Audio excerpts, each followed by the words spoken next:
There we go. So welcome everyone, and thank you for taking part in our Highlighting Hidden Stories lecture series. I see some familiar names here, and we're really happy to see these events spreading a lot of interest around the U of T and NMC community, so thank you so much for coming. This week, we are excited to welcome Professor Stefan Rockel. So his lecture today will be roughly 45 minutes, after which we'll be holding a Q&A session. As I said, this lecture today is part of the NMCSU's lecture series titled Highlighting Hidden Stories, examining the relationship between the African continent and the Middle East, which looks to challenge the artificial boundary between these two regions.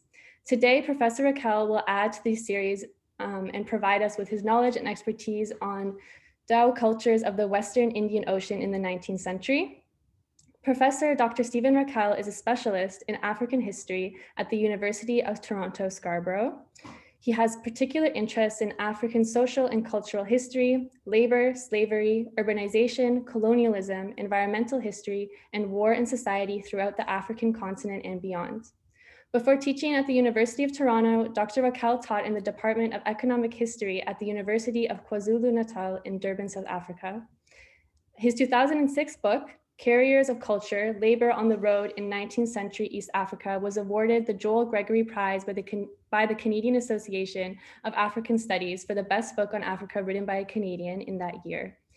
In 2009, Professor Rockel published another book titled Inventing Collateral Damage, Civilian Casualties, War, and Empire. And his current research projects include a history of Tabora and violence and conflict around the region of the Indian Ocean. So without further ado, I will let Professor Rockel take the stage. Welcome, and thank you so much for being here with us today. Thanks very much, Khadija, and thanks very much to the Students' Union at Near and Middle Eastern Civilizations for the invitation.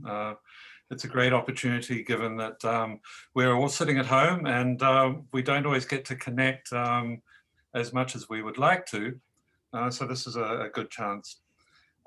Now, when I talk about this topic of dhows and the Indian Ocean, it goes without saying that I'm standing on the shoulders, of course, of dozens of other scholars, and I owe a huge debt to them. But I'd just like to reach out to Professor Abdul Sharif, who may be here, maybe not, I'm not sure.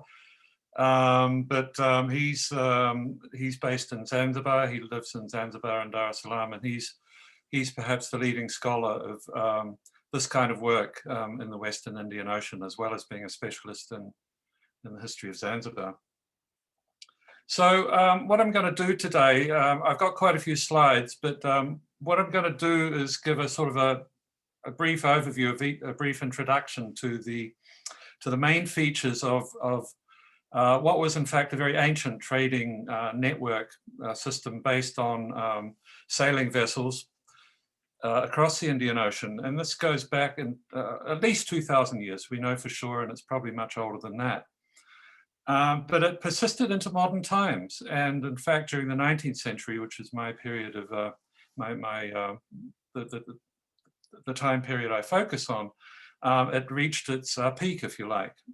So the focus will be largely visual, because as I said, I've got quite a few hopefully interesting slides. And but there'll be some introductory material. Okay, so if you could just give me a couple of seconds here, I'll share my screen so we can start with looking at some of these images. Okay, so here we are. Here's an image which the kind of image that will possibly become fairly familiar to you as we go along through this talk. This is actually in Zanzibar, and it was in 2008. And there were still dhows in the East African waters, not many, but there are still dhows in the East African waters well into the 21st century. Okay, so let me start with some introductory comments then. Well, as I said, the peak of the old pre-industrial Indian Ocean dhow-based trading system was in the 19th century for particular reasons. That was due to a rapid expansion of global capitalism, during this period. And the industrial expansion of Europe and North America, which of course created a big demand for tropical products. And this rapid expansion actually rested on very ancient foundations. And the pre-modern Indian Ocean region, therefore, has been described by some scholars as the first global system. Globalization didn't just happen in the last few decades. And we know from the 1st century of the Common Era, a sailor's almanac or guide called the Periplus of the Erythraean Sea, which was produced in Ptolemaic Egypt in the 1st century. We know from this guide, which covered most of the Indian Ocean, that sailing vessels were connecting the Middle East, South Asia, and the East African coast at that time, approximately 2,000 years ago, and no doubt much earlier. And in fact, if we, sorry, this map hasn't turned out the best, but you can see the lines of communication that stretched across the Indian Ocean. This is referring to the medieval trading system. And you can see that even in the southern parts of Africa, the Dhow-based economy was stretching very far. And over time, in the East African context, the island of Zanzibar, connected with its neighbor Pemba, were to become the centers of this Western Indian Ocean system. And there was a very large dhow traffic, particularly in the 19th century, but actually into the 20th century as well, into Zanzibar. And so the other end of, at least for today's purposes, the other end of this trading network and shipping network was, of course, the Arabian Peninsula, surrounded as it is by seas on 3 sides. I'm not going to talk about the Red Sea today, but I'm certainly going to talk about the Arabian Sea and the Persian Gulf. And there was a considerable traffic actually between East Africa and these parts of the Middle East. And so the key fundamental to this trading system was the system of monsoon winds.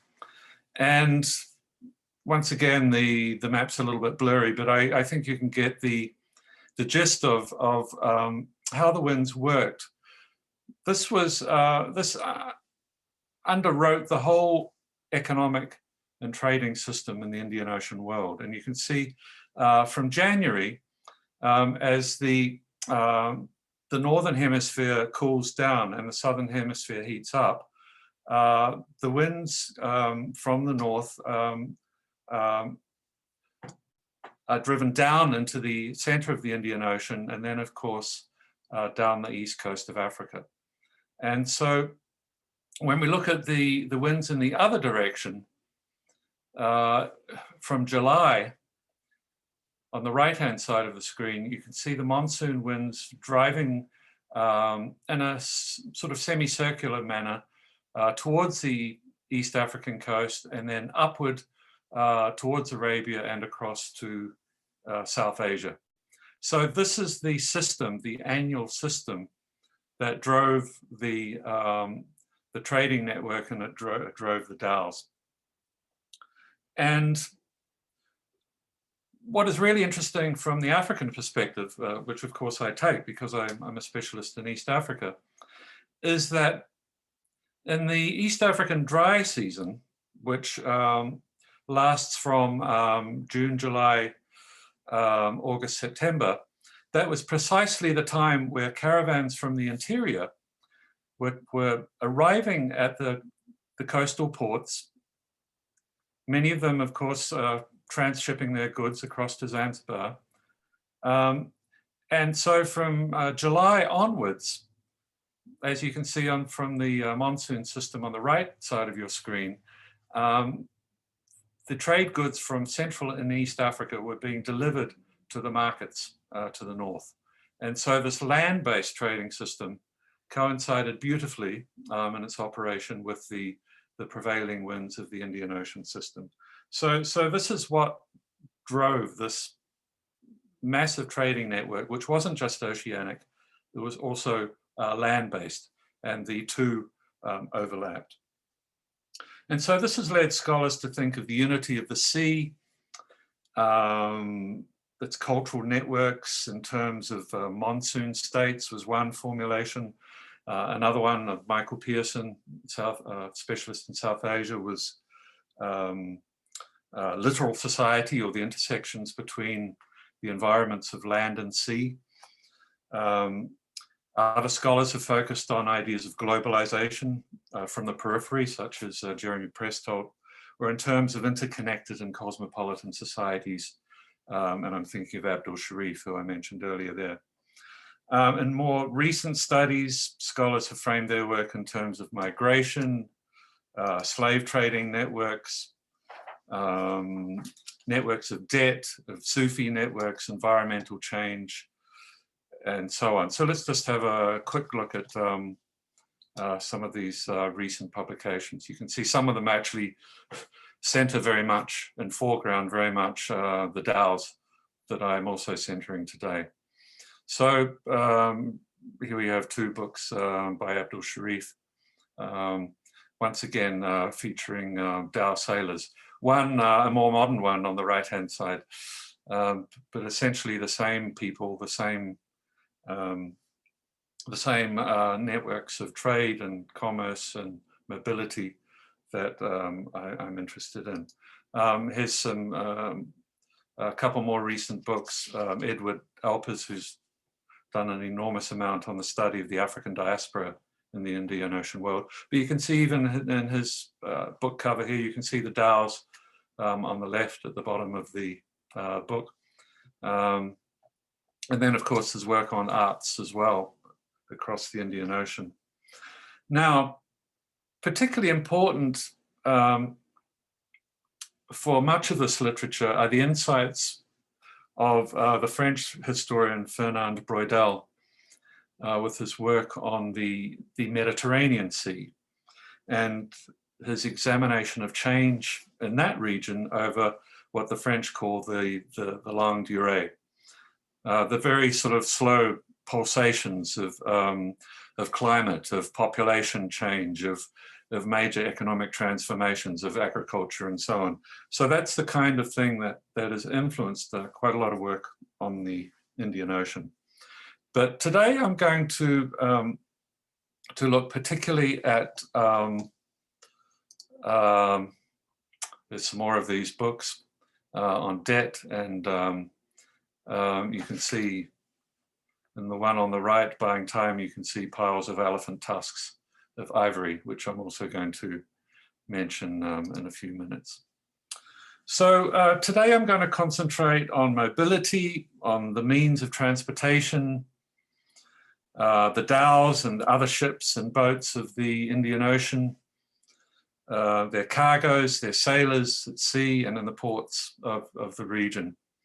And my interpretive lens derives from my earlier work actually on long-distance caravan porters, on terrestrial trade, the long-distance journeys of caravans in East Africa, which had to be on foot because of the problem of tsetse fly infestation, and the tsetse fly, of course, carries a parasite which is fatal to domestic animals.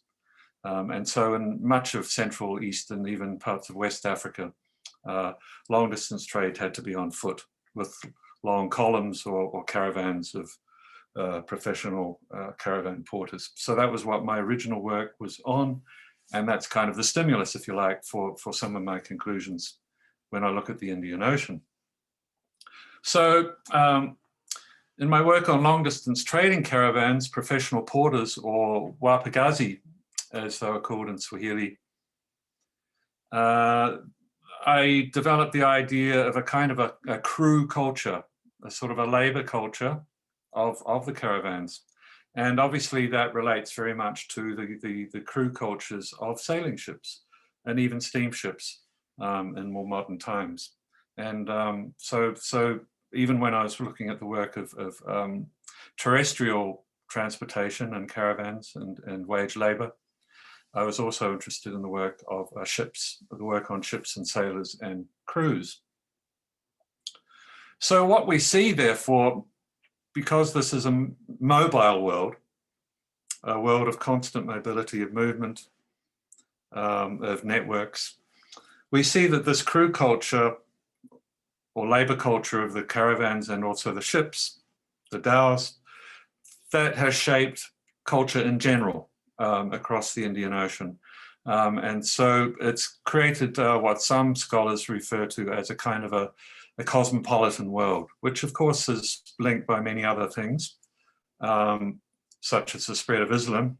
But of course, Islam would not have come to East Africa. It would not have spread in the way it did without the dhows and without this basic transport and sailing culture. So when we look at this culture, we look at what the merchants, what the nakodas, the captains of the dhows were doing, how the sailors lived, what their lives on ship were like in the port towns. We also look at the vessels themselves, many of which were wonderful creations of craftsmanship. I mean, these incredible skills building these seagoing vessels, often with no or very limited metal tools, let alone certainly no machine tools. And we also see that the ancient tradition of sewn boats made without nails. And this is a very ancient tradition. In fact, the Periplus of the Erythraean Sea from the 1st century mentions these sewn boats, which were common right up the East African coast into places like Yemen and Oman over millennia.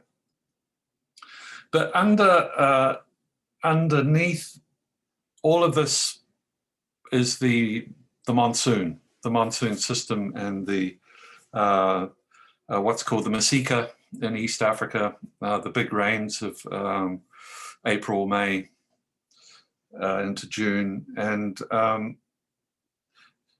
this monsoon system, which underlies virtually all production, trade, and communication in this part of the world.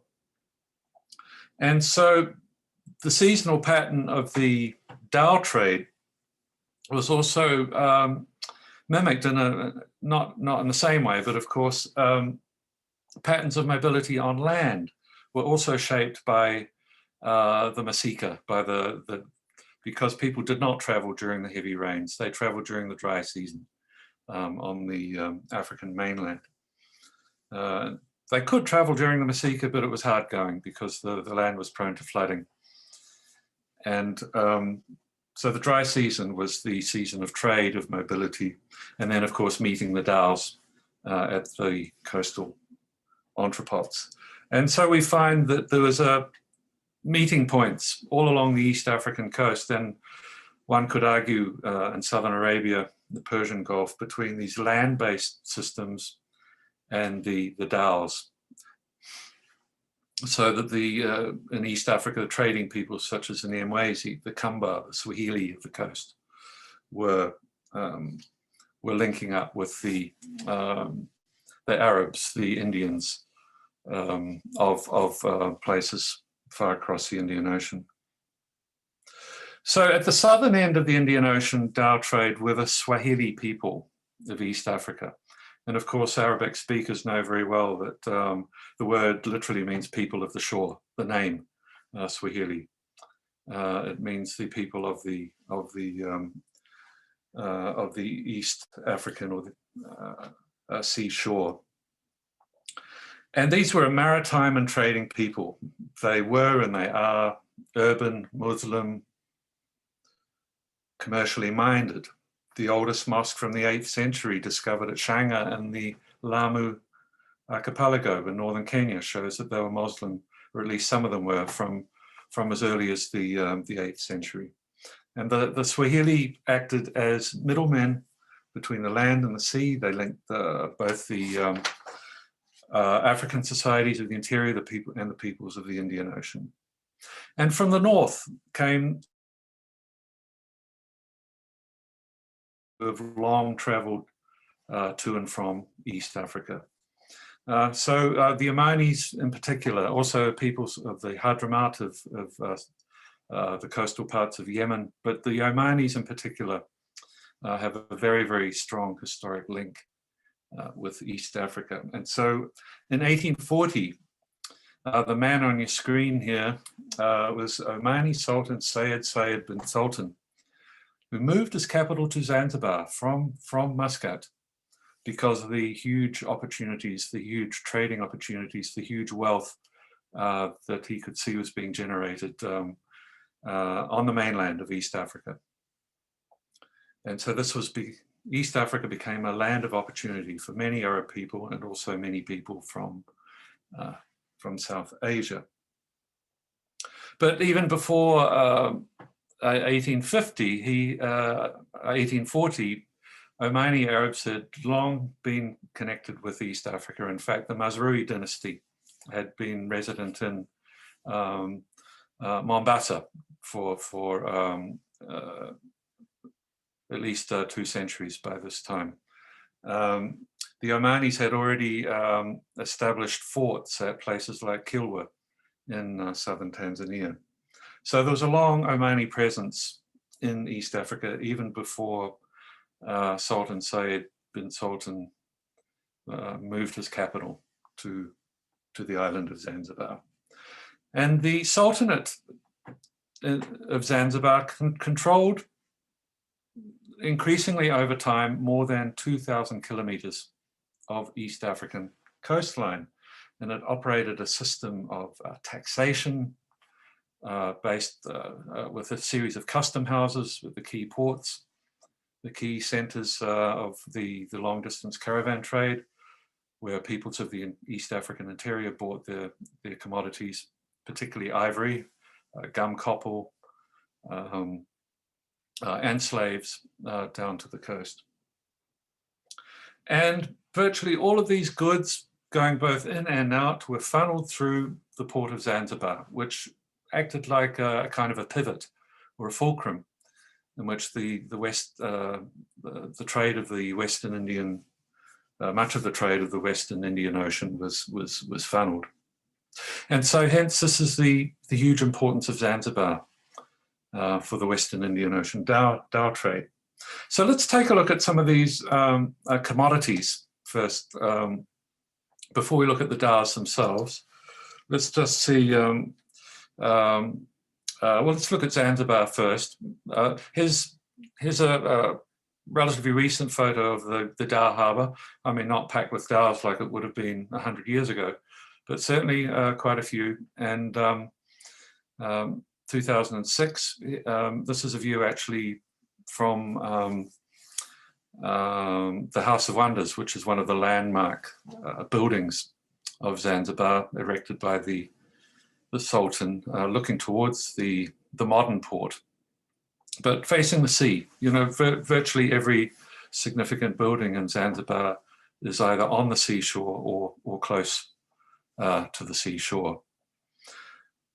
And so, and here are some of the large merchant houses which were built during the 19th century. In fact, you see hundreds of these around the coastline of the stone town and more into the center of the town. This is a very interesting port city to explore for those of you who haven't been there. Now, so let's look at some of the commodities that these dhows were shipping. Oh, just before we do that, here's an interior view of the Omani fort, which is built on old Portuguese foundations, but it's used very much now as a tourist attraction, as you can see. Music concerts, all kinds of things. But it went through a whole range of different purposes through a very over 2 or 3 centuries. Okay, so let's look at some of the commodities which passed through Zanzibar and other ports of the Western Indian Ocean. Now, possibly the most important of all was cloth, textiles.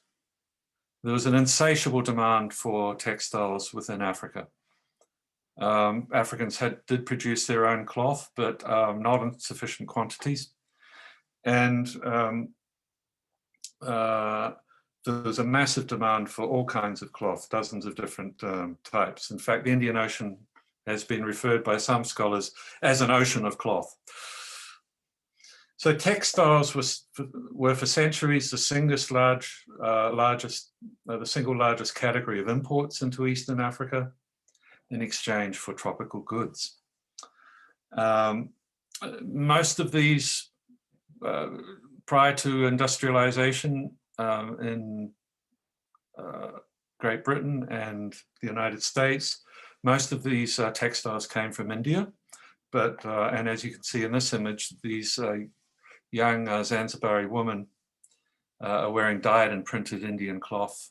This is a photograph taken in the 1890s. So these Indian textiles, most of them came from Gujarat or Kutch, but other places as well. And a considerable number, particularly those referred to as, in Swahili, cloth with names. These were special decorative cloths. And many of those actually came from the Persian Gulf area, particularly from Oman. Many of the more refined cloths, or cloths that were refined with additional decorative elements, silk fringes and so on. Many of them were made in Oman. And Omani patterns continued to be retained in Swahili style. And of course, Swahili style then became the thing that people wanted in the interior, in the East African interior as well. So Swahili style spreads as far as the Eastern Congo.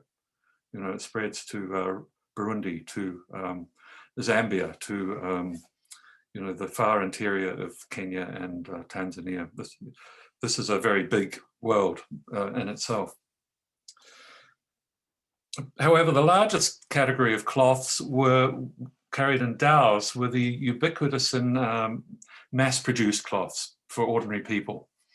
So these were not the cloths with names, which were the special, beautiful cloths, but the regular textiles. And these were originally mostly made in India. For example, the ubiquitous and mass-produced cloth called kanaki, which was dyed blue with indigo dye. There's also unbleached cotton cloth from Manchester, from the Manchester cotton mills in the early industrial era, known as satini. And then, of course, what overtook them both was the mass production of white or unbleached, plain, I should say, plain unbleached American cloth from the mills, the textile mills of New England, starting in the 1830s. And this was known literally as Merikani. And this was the most popular in East Africa of the plain cloths because it was durable, it was good value, it was made to last. In fact, it was probably in some ways a forerunner of our modern denim cotton fabrics. So, so that's one category of commodities. Now, on the export side, from East Africa, we have the massive boom and demand for ivory. And here you can see some of the massive tusks. These are big ones, brought down from the far East African interior or Central Africa to towns like Bagamoyo on the Mrima coast. It's literally the coast directly opposite Zanzibar. And there's a booming demand for ivory. It may be a bit strange to us now in our era of trying, clamping down on the ivory trade and trying to prevent the global trade in ivory products. But in the 19th century, this was very big business. And in fact, there was as Professor Abdul Sharif, who I mentioned, has shown, East Africans were doing very well because the price of ivory was going up and the price of manufactured cloth that was coming in was going down. And so they were doing quite well. So ivory caravans would go further and further into the far interior, and elephant hunters would move further and further to shoot or otherwise hunt elephants. And what was the driving force behind this? Well, that was the incredible demand for ivory products as a consequence of the Industrial Revolution. With the industrialization of Great Britain and then North America and the rest of Western and Central Europe. And then, of course, spreading ultimately to places like Japan. This is, don't forget, in the era before plastics. There's no plastic at this time. So ivory fulfilled some of the functions that modern plastics have come to fulfill.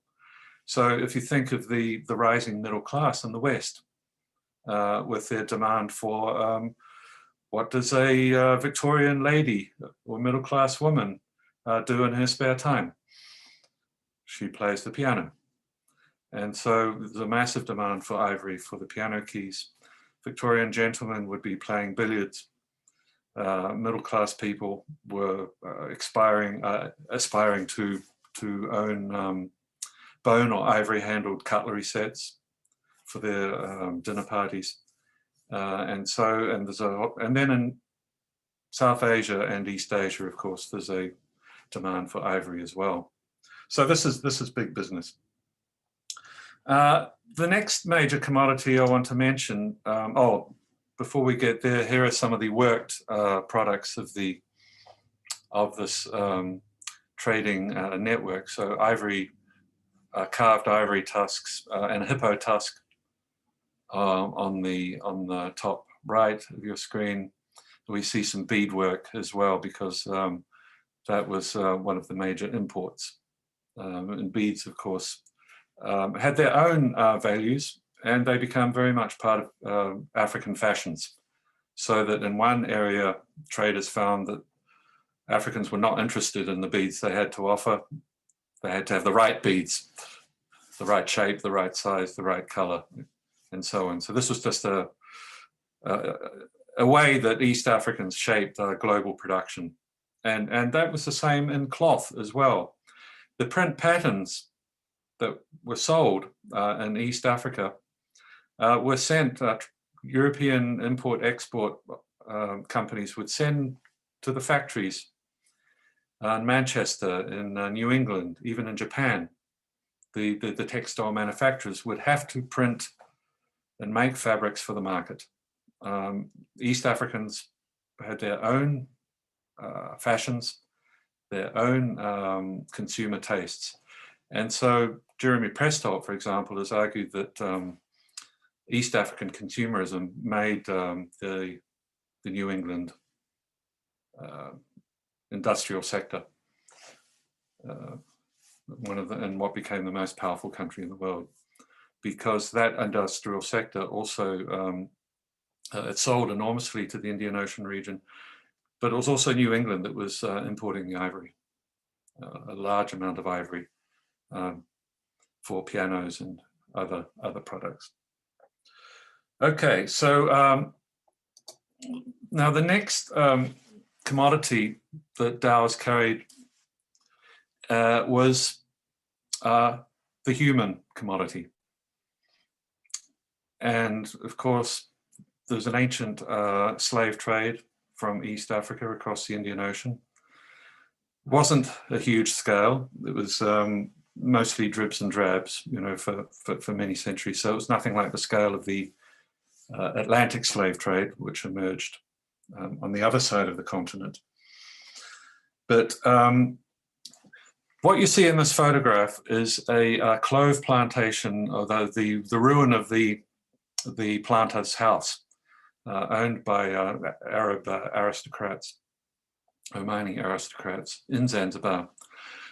Zanzibar and Pemba, its neighboring island, became the world's largest producer of the clove spice, which grows on clove trees.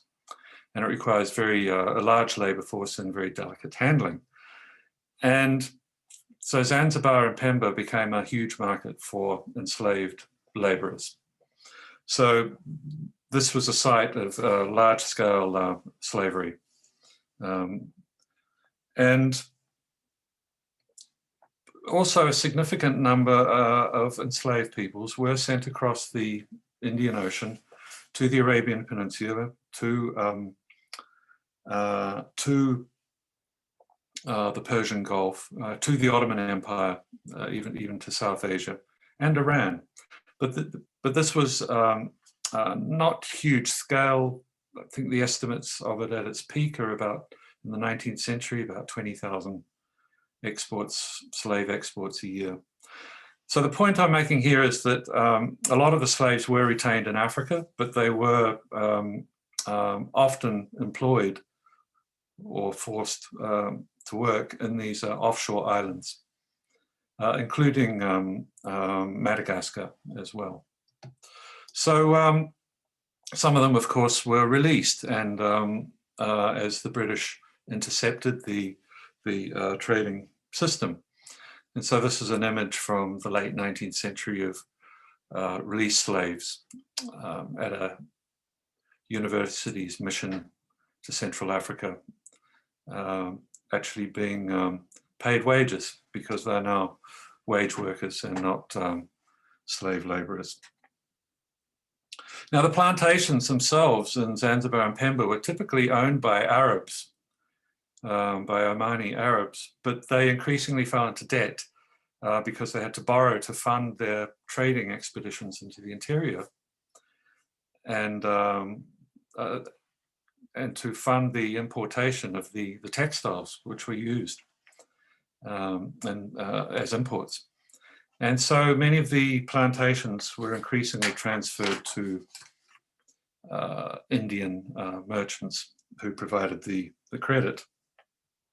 But at the same time, considerable wealth was flowing back to Oman, into some of these Persian Gulf principalities.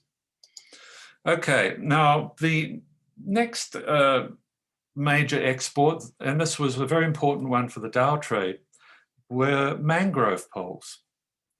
Now, this is a fairly innocuous business, but nothing like the trade in ivory or slaves in its drama. But nevertheless, this was a hugely important export from East Africa. Now, if you think about it, so that this would fill up dhows, it's a very bulky commodity. If you think about it, these mangrove poles are necessary for the construction of buildings in desert regions where there are no forests. And of course, that applied to virtually all of the Arabian Peninsula. And so there was a continuous and massive demand for East African mangrove poles. And these were taken from the river deltas, from swamplands, from around some of the offshore islands, and so on. One other thing I'll mention, although I don't have a slide for that, is there was also an East African trade to the Gulf region and southern Arabia in grain. The coastal regions of East Africa, also using slave labor, produced grain, including rice, which was sent to, and it's another very bulky product, obviously, like mangrove poles. And so that was also imported by many of the states and many of the regions in the Persian Gulf and southern Arabia area. Okay, now I want to just spend a few minutes on the dhows, the ships, the various kinds themselves. There's a huge variety from the smaller coasting vessels. This one in this image is a Swahili Tepe. This is one of the sewn boats. This is a model, of course, the reconstruction from the Zanzibar Museum. But this is similar to the kinds of sewn boats, which would be planks shaped and sewn together using coconut weaving, and then of course there's a coconut mat sail. You can see the whole thing is made of local East African resources. So you have these relatively small coasting vessels like this one. Here's another type. This is a Bedouin sort of coastal vessel of used by Somali people, people of the Hadramaut and Oman. And then we have the more elaborate, larger high stern vessels. Once again, it's using the Dhow type rigging, you know, the triangular sail. But this one is a bugalo or buglia. This one's from the Maldive Islands. And I think this photo is from around the 1930s. But nowadays, you'll hardly ever see one of these. I think there are only one or two in existence, as far as that are still functional, as far as I know. But the most common and the jack of all trades, if you like, in East Africa and much of the Middle East were these, the Jahazi dhows. Now, although these were not at their best in the deep ocean, you know, in the hundreds of kilometers off the mainland coast, they were perfect vessels to operate up and down the East African coast and as far as the Persian Gulf. Their great advantage was their relatively light draft. They were fairly high in the water, and so they didn't draw a lot of water. You could take them into relatively shallow water. They could carry a relatively large cargo for their size. They could sail inside the coral reefs of the East African coast, into the small harbors, into the narrow waterways, the lagoons. And so here's a good example. Here's they could also be run up onto the beach when the tide was high, and then they'd just be safely secure on the sandy bottom. So this one is from, this is a photograph I took, I think in 2014 it says, yeah. This is from Kilwa Kavinji, a major port and caravan center in southern Tanzania, and you can see the dhows, a couple of dhows sitting on the sand. And these, the smaller dhows and the mtepes, these sewn boats, were even more perfectly suited for going up into river valleys, for entering creeks in river deltas. The small dhows and mtepe were perfect for smuggling, for surreptitiously picking up a few slaves, you know, in the dead of the night. So they were very hard to find because of the very indented nature of the coastline, with its endless little waterways and creeks and so on. Now, let me say something about the dhow crews. I will skip ahead a bit here. I want to go here. The consular records from Zanzibar are a wonderful source because the British consul kept an eye on everything. In fact, even though Zanzibar was an independent sultanate, the British consul became more and more powerful from the 1840s onwards, and certainly by the 1870s, 1880s, the British consul was really the dominant figure. And so the consulate archive is a wonderful source. So what we have here is a record of dhows owned by Indians. It focuses on Indians because they were actually British subjects, and so by law they were subject to the laws enforced by the British consul, because of course India being a British colony through the 19th century. And there are a number of columns here. There's a vessel, there's the nakoda or captain, there's the owner. Then the narrow column is where bound. And then there's the crew. And then there's some comments on the right-hand side about the crew. And so we can work out who owned what, certainly amongst the Indian Dhow owners of Zanzibar. We can also see the destinations of these dhows. So let's look a bit more closely. So if we look at these destinations, the Mrima coast here, ditto. Makalla in the Hadramaut, Mrima. The next one down I couldn't read, Mrima, the crossed out one. Arabia, the next one in Mrima. And then the cruise, you can see the further away distances, such as Arabia, have a crew of 33. The smaller boats, of course, in Mrima have a crew of 10, 9. And you can see the breakdown of the crew here. And then there are comments, people of Tumbat, which is an island off Zanzibar, or Mukadini, or and so on. And just another part of that page, if we look at the destination, we see Persian Gulf again at the top. Mrima, Bombay, Kutch, Mrima, ditto, Bombay, Mrima. And then on the right side, we can see the crews, Waswahili, Free Arabs, all Kutchi, people of Pemba, and so on. So this